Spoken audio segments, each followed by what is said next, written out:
France, 1789. A nation in turmoil, once unstoppable, but now wobbling on the edge of ruin. After years of oppression, poverty, and a monarch blind to its people's suffering, they have had enough. Hunger and injustice fuel their anger. The streets whisper of change, and a revolution that will rewrite history is on the horizon.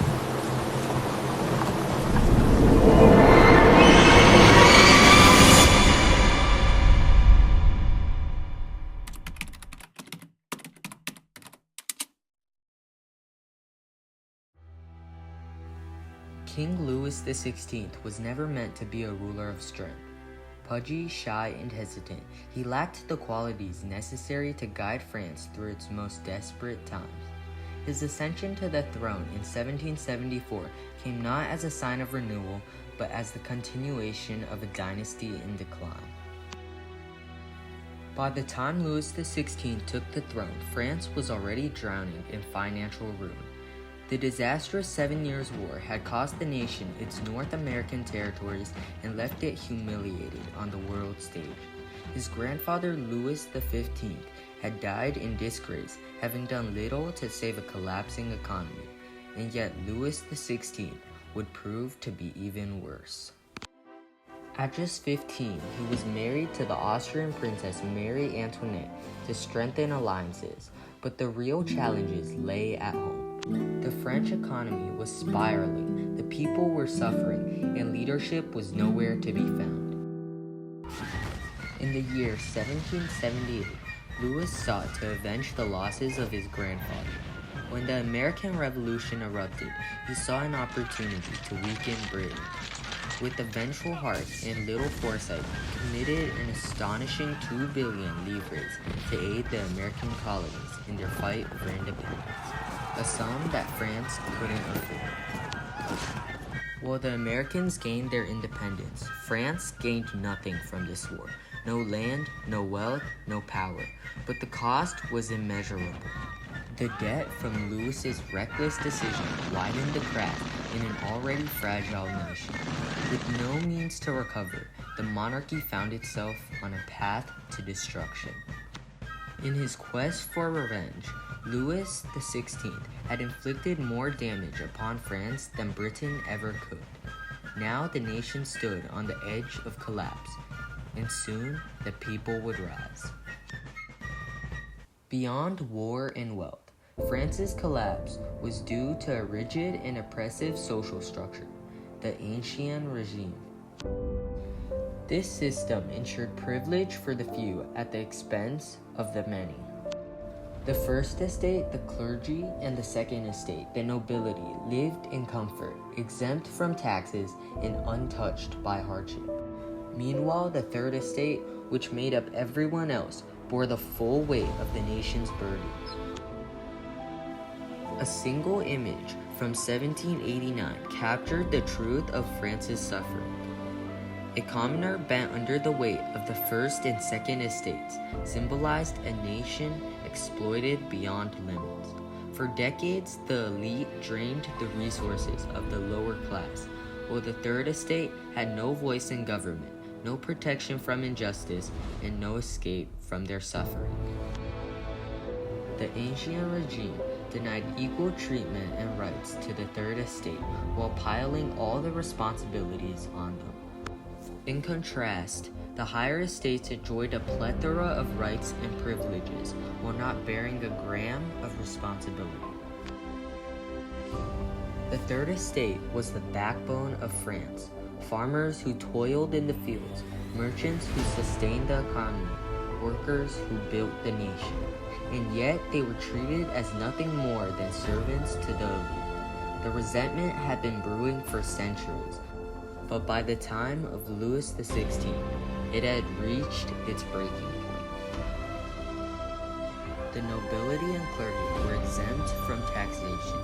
They lived lavish lifestyles and enjoyed their wealth, while the commoners struggled to even survive.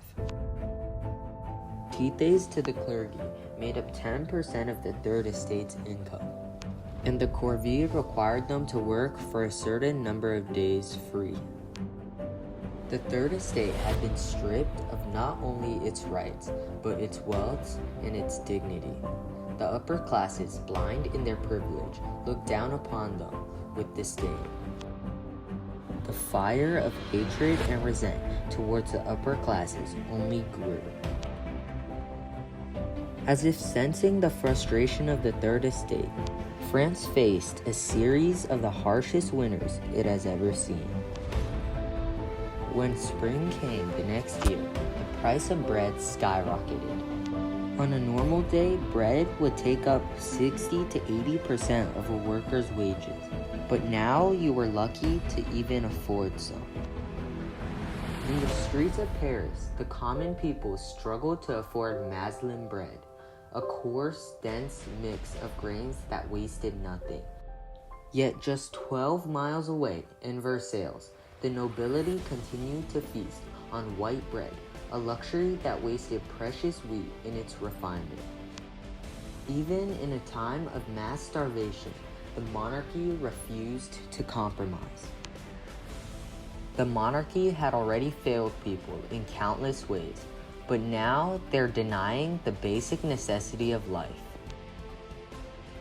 As a monarchy, providing citizens with food is a responsibility. And on the other hand, citizens have the right to essential foods. However, both this right and responsibility is being broken, while the rich enjoy the most luxurious bread, and the poor starve to death on the streets. Long before the first shots of the revolution were fired, before the Estates General, and before Louis XVI lost his throne, there was an idea, a question. Why? Why should the nobility and clergy live in luxury while the common people suffer? Why should the Third Estate carry the burdens of a nation in ruins? Why should an absolute king rule unchecked while people starve in the streets? As bread prices grew even higher, so did the Age of Enlightenment. The monarchy could do many things, but they could not stop people from thinking. They could not stop the truth from spreading. This age started as a tiny crack in the ice, but grew rapidly and became an era of logic, reason, and most importantly, rebellion. Thinkers like John Locke and Voltaire grew popular, and people learned to question.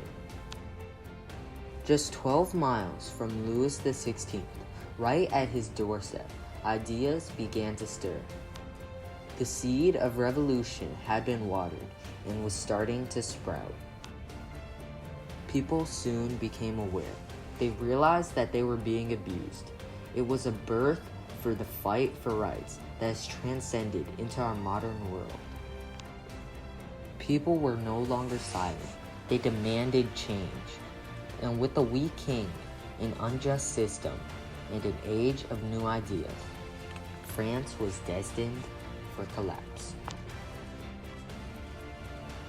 After everything has gone wrong for King Louis XVI, one figure would rise to fame, not by choice, not by luck, but by necessity. His name, Jacques Necker. As Louis's financial advisor, Necker was everything that Louis was not: decisive, intelligent, but most importantly, popular. Almost overnight, Necker became a beacon of hope, advocating for governmental responsibility and reform. He was an Enlightenment thinker himself, and believed it was a responsibility to feed citizens. His most radical proposal would shape the foundations of France, the calling of the Estates General. The Estates General had not been called in 175 years. It was a gathering of representatives from all three estates: the First Estate, the clergy; the Second Estate, the nobility; and the Third Estate, the commoners, who made up nearly 98% of the population.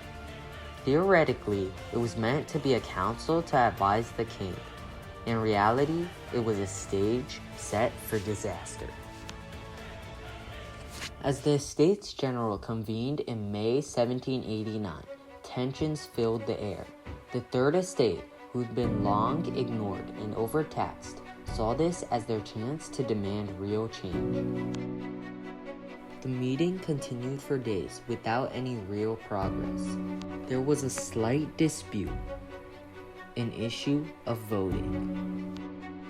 Each estate only received one vote as a group, meaning despite making up nearly the entire population, the Third Estate could easily be outvoted by the two dramatically smaller estates. Fueled by centuries of oppression, they demanded that voting be based on head count, not estate. However, the First and Second Estates didn't want to be overruled, risking their lavish lifestyles. And the king, too, was unwilling to relinquish his power. Once again, their right to fair representation was violated, and the struggle as a nation reached a tipping point. With no other options, the Third Estate took matters into their own hands. They broke away, determined to make their voices heard. They believed that when their rights are violated, it was their responsibility to fight for them and to get them back. Necker had set the wheels in motion, but not even he could predict what would come next. The monarchy was crumbling, and soon there would be no turning back.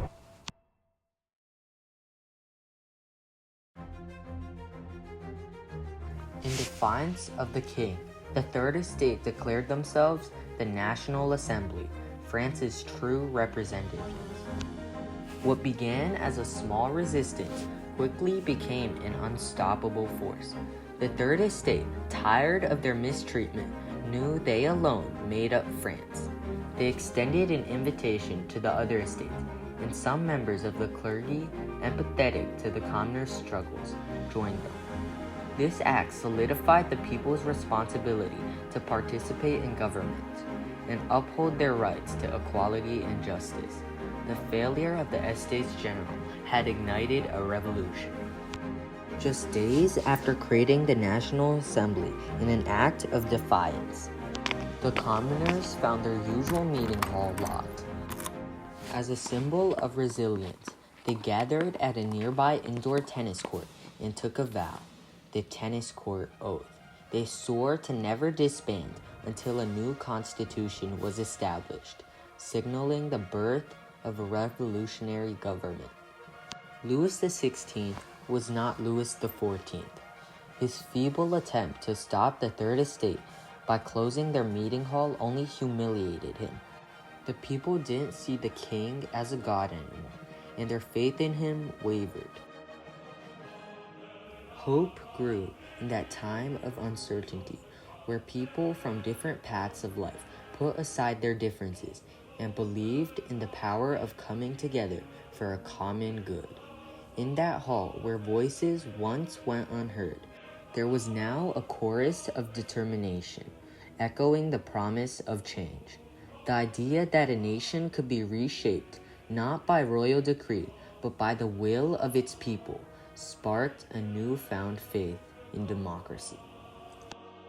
For the first time, the people of France saw that they were not powerless. Together, they were unstoppable.